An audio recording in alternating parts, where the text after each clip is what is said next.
Et maintenant, ce qu'il nous fallait, ce qui nous manquait pour nous décider de se dire il faut qu'on protège notre pays et pour nous décider à dire il faut un autre concept, un autre paradigme de gestion de société, alors il manquait un signal. Eh bien, cette vidéo est le signal. Je fais cette vidéo dans le but de vous inviter à ce qu'on fasse ce qu'ont fait les Islandais chez eux. Les Islandais étaient dans la même situation que nous, un gouvernement totalement corrompu, une magouille entre banquiers et les politiciens qui avait provoqué la crise monétaire et un endettement énorme du pays. Donc, énormément de chômage qui se développe et un appauvrissement de tout le monde. Qu'est-ce qu'ont fait les Islandais? Eh bien, ils se sont réunis à travers Internet, à travers une vidéo comme celle que je fais maintenant.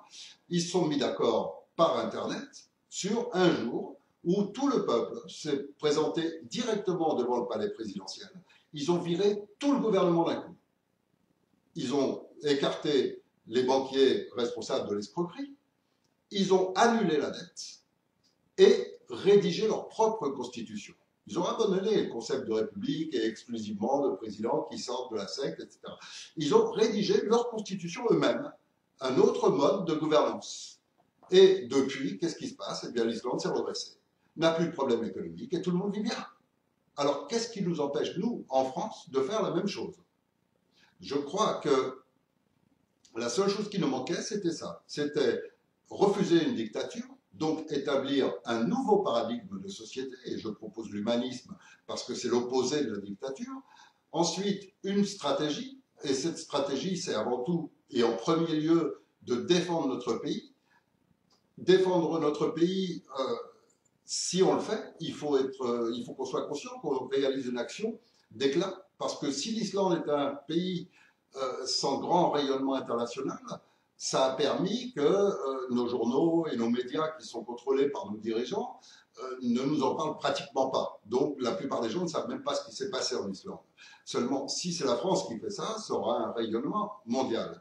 Alors, évidemment, la France qui sort de l'Europe et de toutes ses obligations et de toutes ses contraintes, et qui, les autres peuples vont forcément avoir envie de faire la même chose que nous. Ils n'ont pas envie de rester dans cette Europe et de mourir avec elle. Donc forcément, on va provoquer des réactions sur d'autres pays. Mais ce qui nous importe en premier lieu, c'est déjà, et je crois que ça c'est la stratégie qu'il faut absolument adopter, c'est garder notre pays, c'est garder notre souveraineté et conserver notre France intégralement. Et pas qu'on devienne une petite province américaine. Et pas que tous nos agriculteurs ne deviennent plus que des employés de chez Monsanto cultivant les OGM sur tous les sols de France. Donc je crois que là, il y a absolument urgence. Et je propose comme date le 14 juillet 2015. Alors bien entendu, un appel de cette sorte suscite de nombreuses questions. Parmi celles-ci, je crois qu'il y en a 3 ou 4 auxquelles je peux répondre par avance, que je vais faire rapidement. D'abord, pourquoi le choix de cette date? Ensuite, logiquement, la reprise de pouvoir d'un peuple sur un pays, c'est quelque chose d'un petit peu vague. Or, comment est-ce qu'on compte procéder de manière bien concrète ce jour-là? Et puis enfin, qui je suis et qui je représente? Et je crois aussi qu'il faut par avance un petit peu imaginer quelles sont les formes d'opposition que peuvent mettre les politiciens pour essayer de défendre leur situation. Alors, en ce qui concerne tout d'abord la date, je crois que le 14 juillet, c'est tout simplement symbolique parce que depuis longtemps maintenant, dans de nombreuses écoles et dans de nombreux pays, on enseigne aux enfants que le 14 juillet, le peuple de France a repris le pouvoir. Ben, c'était une fois en 1789 et ce n'était pas vraiment vrai. Faisons-le en 2015 et là que ce soit réel. Ensuite, pourquoi 2015? Ça fait quand même 1 an et quelques mois. On est en février 2014 au moment où je fais cette vidéo.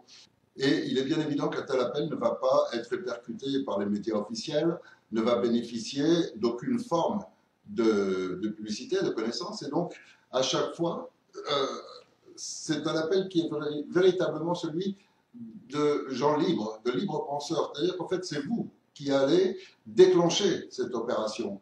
Et donc, si vous transmettez cette information à 2 ou 3 de vos amis, 2 ou 3 de vos relations, si en même temps vous invitez des proches à discuter de ces différents thèmes et de vérifier que cette date de 2015 est véritablement une date limite pour sauver notre pays, cette prise de conscience, c'est vous qui allez la provoquer et cet appel, c'est vous qui allez le répercuter.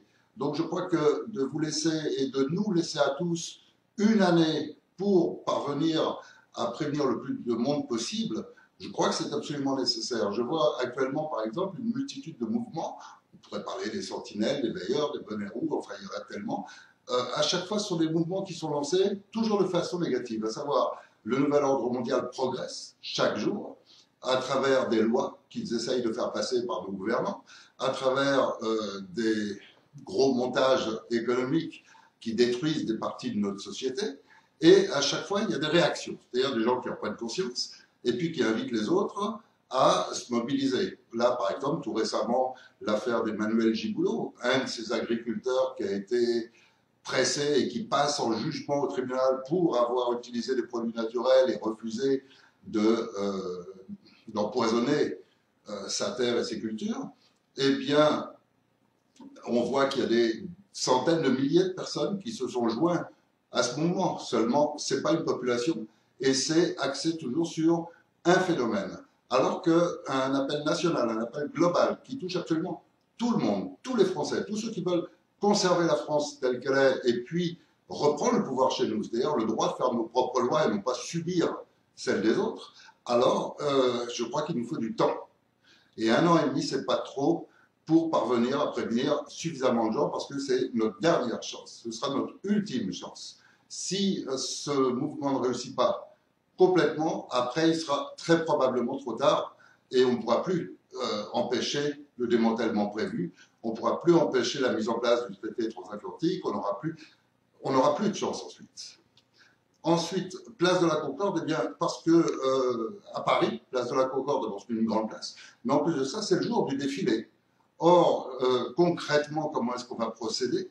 Eh bien, ce jour-là, les militaires sont avec nous, et ce défilé, qui normalement est une parade pour les beaux yeux des politiciens, et qui a plus beaucoup de sens maintenant pour les Français, eh bien, ce défilé peut devenir une réalité, que ce soit non pas les militaires qui défilent, mais le peuple de France, accompagné et protégé par les militaires, qui va aller de la place de la Concorde à l'Élysée et directement s'installer à l'Élysée. Concrètement, ça veut donc dire qu'il suffit, une fois arrivé à l'Élysée, de faire une déclaration, qui sera une déclaration au monde, comme quoi le peuple de France a repris le pouvoir chez lui. Et l'Élysée, c'est un symbole de la gouvernance en France. Donc c'est le peuple de France qui désormais tient l'Élysée et de là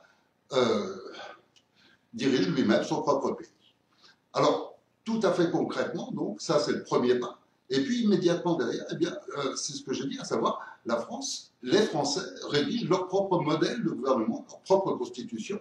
Et donc ça se met en place. Et dès le lendemain, on met en place un gouvernement provisoire qui va garantir cette situation. Garantir à la fois que le peuple de France garde le pouvoir une fois pour toutes et qu'un gouvernement fonctionne pour permettre que la France continue de tourner jusqu'au jour où les Français auront rédigé leur constitution. Alors, concernant ce gouvernement provisoire, actuellement, le gouvernement, ça représente entre le gouvernement, les politiciens qui gèrent en haut et tous les parlementaires, en tout, ça fait environ 1500 personnes. On n'a pas besoin de tant que ça.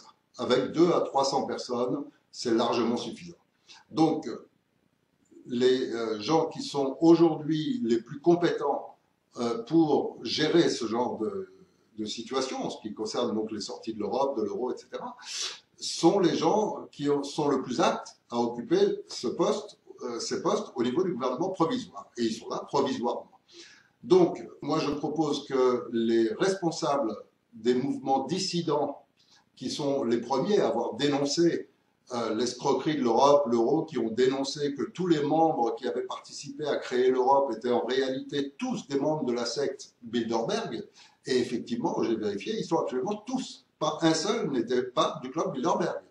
Donc, effectivement, ces gens-là ont toute une connaissance, toutes les informations, connaissent tous les mécanismes, donc ils représentent réellement une grande compétence pour être capable de savoir gérer cette situation. Donc, déjà, tous les meneurs de la dissidence, ça fait 10 à 15 personnes, pas plus. Ensuite, tous les politiciens de second rang qui tiennent le même discours et qui vont se retrouver dans une situation un peu particulière, puisque en fait, actuellement, ils ont un discours disant « je prône qu'on sorte de l'Europe, qu'on sorte de l'euro, etc. » Enfin, ils prônent tout ce que dit la dissidence, et on ne sait pas trop s'ils sont sincères ou pas. Or, là, on va faire mieux que de voter pour eux, on va faire mieux que de leur donner du pouvoir, on va leur dire « faites-le ». Et donc, on va leur permettre en plus de le faire ensemble, et avec les meneurs dissidents, donc avec les gens qui ont toutes les compétences. Alors, s'ils ont eux aussi les compétences et qu'en plus ils sont sincères, alors ils seront là, bien sûr, et ils vont inviter tous leurs membres et tout le monde pour participer à cette action. Et puis, s'il y en a qui en réalité étaient là pour et raconter ça uniquement pour satisfaire ses petites ambitions personnelles, ben celui-là, il ne sera pas là. Ensuite, donc là, ça fait encore une dizaine ou une quinzaine de personnes. Ensuite, il y a tous ces gens qu'on trouve sur Internet, qui n'ont pas facilement la parole dans les médias ou autres, mais ils ont écrit des livres, ce sont des gens qui sont des véritables géopoliticiens. Et les géopoliticiens qui sont des vrais spécialistes en géopolitique et qui comprennent mieux que n'importe qui tous ces mécanismes et qui vont pouvoir participer activement à la gestion de cette situation. Ensuite, et là encore, ça va faire une bonne vingtaine de personnes. Et puis enfin, en dernier, il faut, je crois, utiliser les compétences des économistes et des financiers qui, depuis des années, depuis les années 80, dès qu'on a commencé à envisager l'idée de l'euro, ont tout de suite vu, avant nous tous, ils ont vu toute l'escroquerie que ça représentait.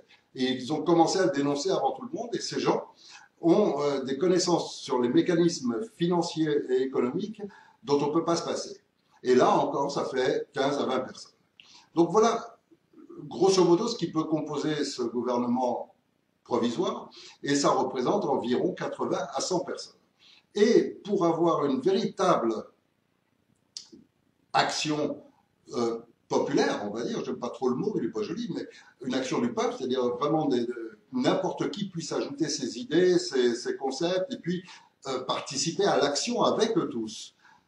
On va prendre le même nombre que eux tous représentent, alors imaginons qu'il soit 100, eh bien, on va prendre 100 simples citoyens, n'importe qui. Alors là, sans aucune distinction, qu'on va simplement tirer au sort. Donc, tous ceux qui ont un minimum de connaissances, en ayant vu cette vidéo, en ayant été chercher les informations, en les ayant vérifiées, il s'est inscrit, et c'est facile puisque sur la page, on a mis ce qu'il fallait pour permettre à chacun qui en a envie et qui a le temps libre, qui n'est pas pris par ses obligations professionnelles ou autres, et donc qui a une disponibilité pour le faire, bah, il suffit simplement qu'il s'inscrive et on tirera au sort parmi tous les inscrits les 100 personnes qui participeront à ce gouvernement provisoire. Et là, on aura donc un groupe global de 200 à 300 personnes, en tout peut-être, qui auront une mission bien précise, qui va nous permettre de retrouver une santé financière, de retrouver notre droit absolu à faire toutes nos lois chez nous, et retrouver également notre armée et la façon surtout qu'on aura de gérer cette armée à l'intérieur de la France. Parce que là encore, il y a beaucoup de choses à revoir. Donc, ça, c'est le gouvernement provisoire. Alors, concernant cette deuxième partie de notre organisation provisoire, un conseil représentatif du peuple qui a le pouvoir et qui assure la pérennité. Alors lui, sa mission, bien sûr, ce sera, dans un premier temps, d'organiser cette gestion d'une nouvelle constitution, cette création d'une nouvelle constitution à travers une multitude d'assemblées qui se font dans toutes les villes, villages, les écoles, enfin partout, de façon à ce que vraiment absolument tout le monde puisse y participer. Donc ce sera leur rôle d'organiser cela au niveau national. Et puis aussi, leur rôle sera de superviser ce gouvernement provisoire qu'on a déjà mis en place et de le contrôler, d'être sûr qu'il va toujours dans la même direction et qu'il ait toujours pouvoir dessus. Donc, à cet effet, les membres qu'il compose, eh bien, ce conseil représentatif doit vraiment représenter l'ensemble du peuple de France. Donc on va choisir toutes les institutions qui existent, toutes les professions, et puis chaque groupe va choisir celui de ses membres qu'il nomme au conseil représentatif. Donc la justice va choisir un ou deux juges, un ou deux avocats, peu importe, et les présenter, et ce seront eux qui vont décider qui participe à ce conseil représentatif. La même chose pour les militaires, la même chose pour les routiers, pour les étudiants, les jeunes, la même chose chez les enseignants, la même chose chez les médecins, etc., etc. Tout, absolument toutes les institutions de France, tous les corps professionnels, tout, doivent être représentés. Donc ça va représenter environ 50 à 100 personnes. Et puis, même procédé que pour le cas du gouvernement provisoire, ce conseil représentatif sera doublé du même nombre. Donc s'il y a 100 personnes, eh bien il y aura 100 autres personnes qui sont complètement tirées au sort, complètement au hasard, qui seront n'importe qui, vous, moi, n'importe quel, enfin moi je m'exclus, mais n'importe qui des citoyens de France qui s'est inscrit sur la liste pour participer à ce tirage au sort, parce que ça veut dire qu'il est disponible, qu'il a des idées, qu'il a envie d'y participer, et donc on fera un tirage au sort, et ce sera le même nombre qui y participera. Donc encore une fois, on aura allié ensemble des compétences professionnelles, puisque chaque profession va nous choisir ses membres, et en même temps des gens de simple bon sens, de simple logique, de gens qui vivent justement les conséquences des autres. Et c'est ensemble qu'ils vont mener cette action de organiser au niveau national donc la création de la Constitution, qui prendra place, dès qu'elle sera réalisée, elle prendra place de tout ce que je suis en train de dire, de tout ce système provisoire.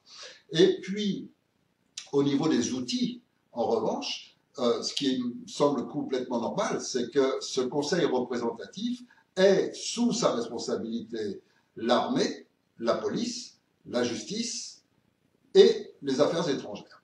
Parce que tout cela, c'est directement le peuple de France. Et c'est le peuple de France qui doit absolument détenir le pouvoir. Et le pouvoir réel, c'est encore la force. Et la force, c'est l'armée, c'est la police. Et puis, il doit détenir aussi les relations internationales, donc les affaires étrangères. Donc voilà comment un système provisoire peut se maintenir durant le temps que les Français décident de ce qu'ils veulent réellement. Mais au moins, ça garantit aux Français, à tous les gens de France, qu'ils vont réellement participer, créer leur modèle de société, retrouver leur qualité de vie et faire leurs propres lois. Puisqu'on vit chez nous, on fait nos propres lois, ce qui est quand même normal.